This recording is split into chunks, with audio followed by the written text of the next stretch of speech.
love. So keep them on and make it know it must be you. Let's get the glory.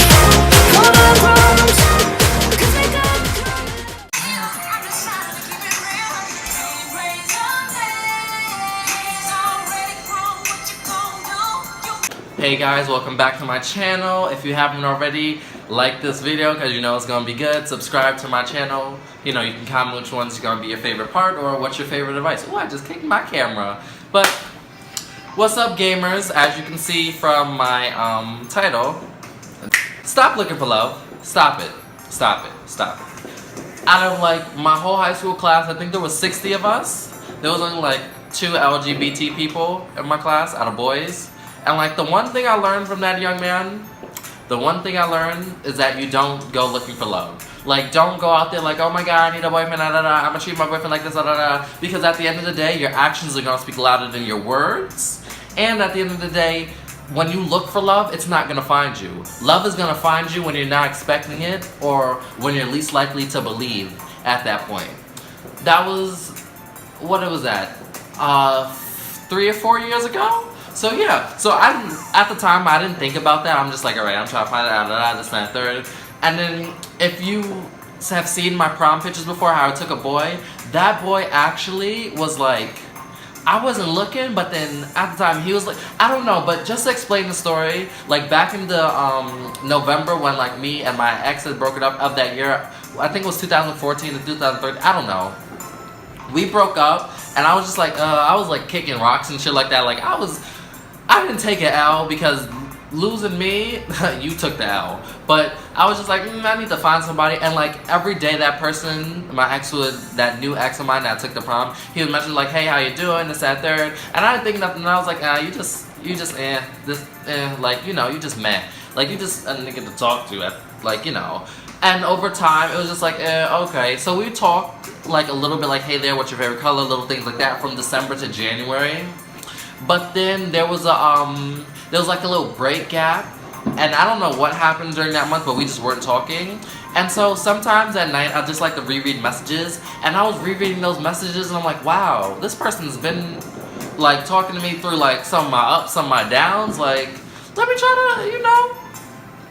They shot their shot, and I just pressed pause when, you know, LeBron shot the shot and it was like about to go, and I just pressed pause. So I chose to press play and let their shot actually make it through. So we started talking and everything like that, and for that like 8-month period of us dating, it was like, that was like one of the most fruitfulest relationships I had. I don't want to say best or worst because I don't want to compare it to others. I just want to say it was fruitful, it was vibrant, it was like, you know, it was flourishing. So, you know, we went to prom together, he saw me graduate, this and that, there, like, it was really good. And from that experience, thinking about that, and thinking about all the other experience I've had, like, either trying to, like, find someone off an app, or trying to find someone, like, at a party, this and that, third, it's like, when I'm trying to find someone, the best time, or the best, like, moments, and where I've actually been successful, is when I wasn't doing any of the work. So, that, you know, when you think about it, when people say shoot your shot, it's like, you know, that's all cute. I can shoot my shot here and there, but I'm not gonna shoot my shot every time. I'm gonna let a few people shoot their shot at me and just like either let it get in my basket, let it miss my basket, or, you know, just fully, I don't know, maybe change my basket to a square so not all circle basketballs go through. You know, I want something different. Throw a cube at my fucking basket. But yeah, so that's just a little advice on don't look for it. You know, you might go on some of these apps and just be like, alright, I'm looking for love, I want no strings attached. But at the end of the day, when you say no strings attached, it's like, depending on if you're the pitcher or the receiver, like, there are always going to be some strings attached. Now, the pitcher always gets less strings, right, than the receiver, because the receiver, you know, you opened up to let them in. But it really depends. And at the end of the day, like, you know, there are always strings. Some strings you can cut, some strings you can't, and some strings you just gotta work with.